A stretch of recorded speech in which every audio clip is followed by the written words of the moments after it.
Hey guys, it's Rob. I am here at work right now. We're kind of waiting for a couple of trucks to get unloaded so we can do the next thing. It's one of my customers here at the grain elevator, and I figured I'd just give you a little look and see what we're doing.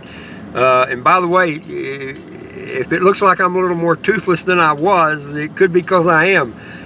Since I've talked to y'all last, I've gotten a couple more yanked out. It'll be mashed potatoes and jello for me pretty quick. And it's okay to make fun and laugh about it. That'll make the transition easier. But anyway, what we're doing is we got trucks coming in unloading milo or grain sorghum, depending on which one you like to call it. Some parts of the world call it maize, even though maize kind of is the word for corn throughout a lot of the world. But this is a machine I was working on the other day. I posted an Instagram picture or two of it, but I thought I'd do a quick video. I find this stuff interesting. I just love it. This is where food comes from. This is what goes on around here in the part of the world where I live. So it'll be a little bit noisy out there, but I'm going to take you out and show you just kind of what's happening. This machine is called a stacker, and it's a place where the trucks can pull off and unload without having to pull into the main big silo, which is right over yonder. That I'll show you that here in a second too. We might even walk over there. So this will just be kind of an interesting video, and hopefully you'll be able to hear. And I'm probably going to get dust and grain chaff all over my camera. So here, let's go out there and we'll see what's going on.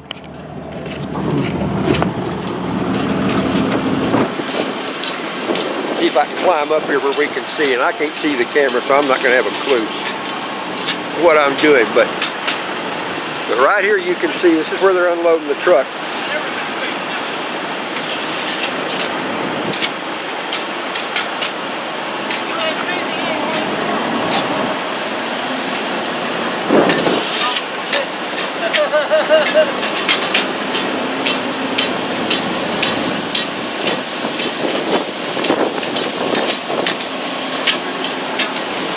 So into the chute, up the first conveyor,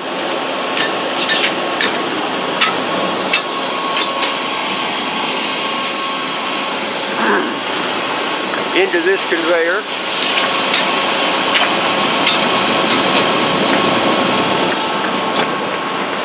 up the chute, into the sun,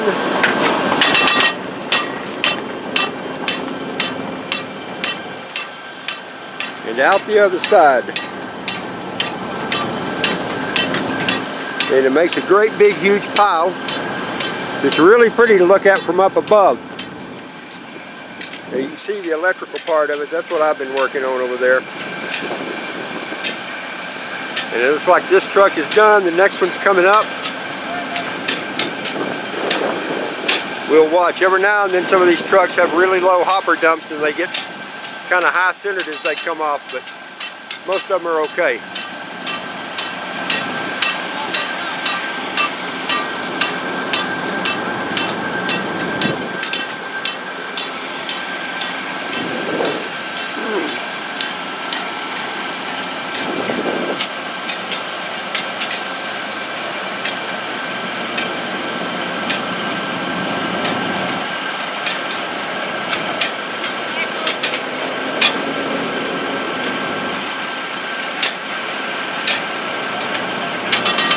These trucks are coming in and out of the fields around here. The grain is getting combined just about as quick as you can imagine. But get him lined up there. Once they get him lined up, they've got a crank that they open the hopper dump on the bottom of the truck.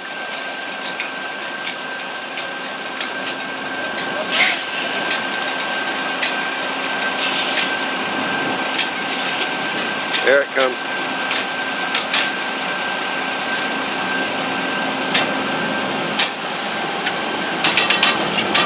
Then they adjust how fast the flow is going right there. And then up it goes.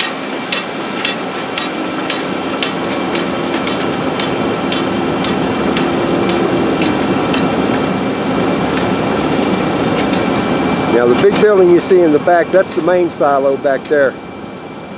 That's the big concrete silo. I'll walk you over there right quick. I got a minute before this next truck gets done. By the way, you might can tell it's a little bit dusty out here. Hadn't rained in a while, which is good for harvest, not good for dust. By the way, that's the generator they're using for this. Since this is off out here in the middle of the yard, and it tends to shift a little bit every year. It's more prudent to use a big generator like that than it is to try and run power out here. We've got some power permanent set up in a couple of spots, but not right here. Yeah, they brought another truck over. I thought that was going to be the last one that's on there now. Yeah, I'll show you something else interesting here since we're looking at all this. We're walking up, as I bounce the camera all over the world. This tube you see right here going under is for aeration. What happens is that pile of grain, like any good compost pile, down in the middle of it will get hot because that grain has a moisture content.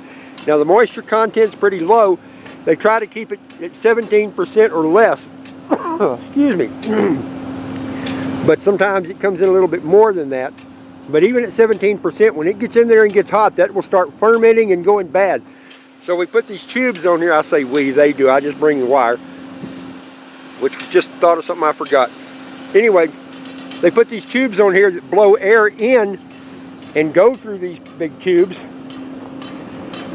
And when it gets down there a little ways, I don't know if you can see it on this one. Yeah, here we go. Here's the end of this one right here. These tubes are perforated, got little holes in them, so the air will come out. Or if they decide, sometimes they run them in reverse and we pull the air out from the pile and exhaust it out this way.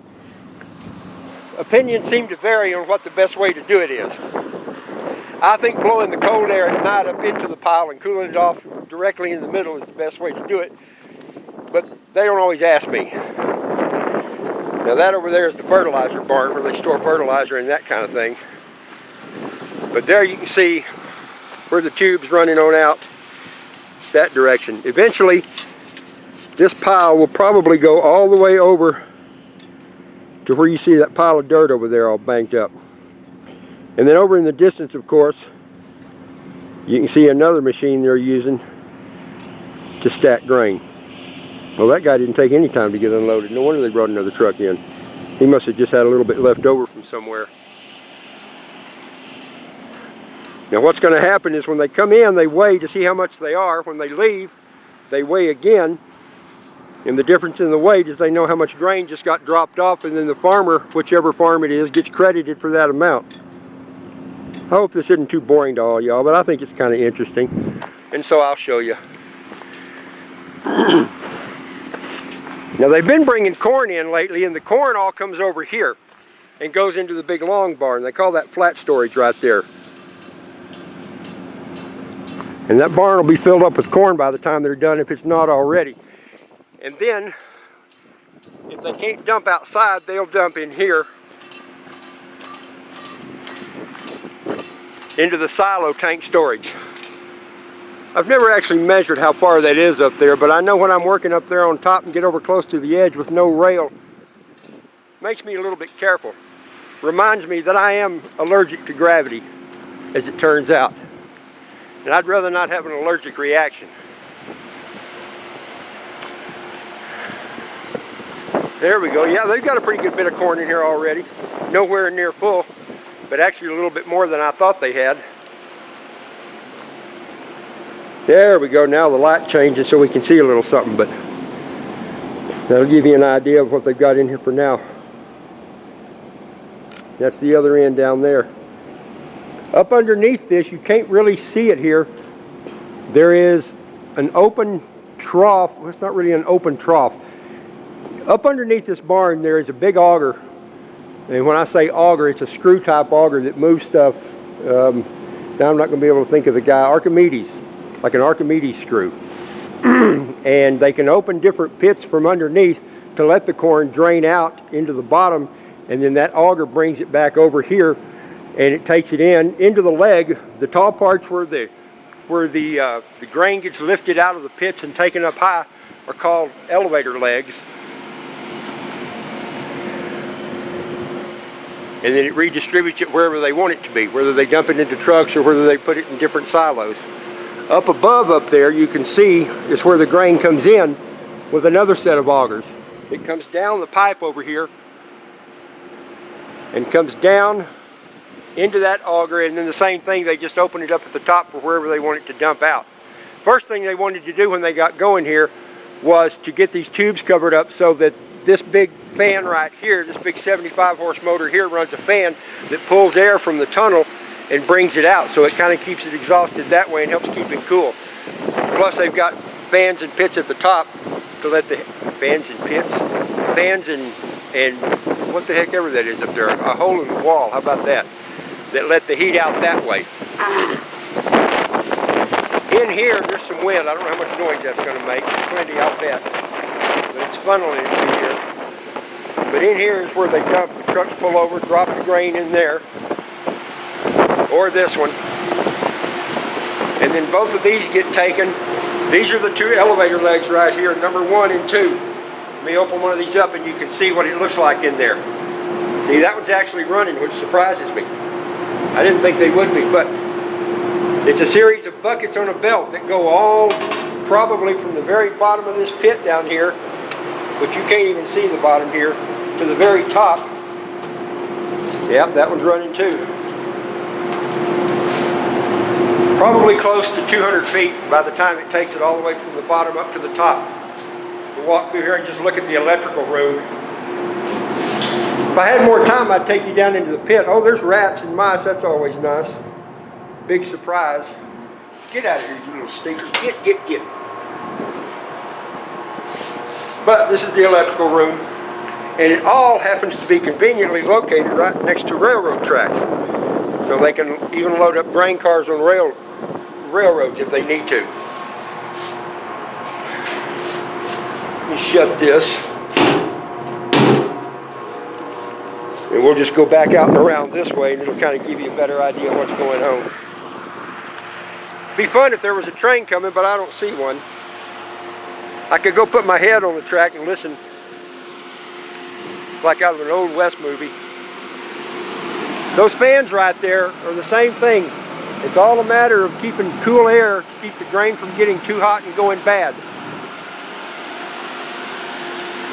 They use lots of those. I'll just say this, I would hate to pay their electric bill. And I have an idea what it is, because I've seen it. And it's a lot. Anyway, there's another shot of that.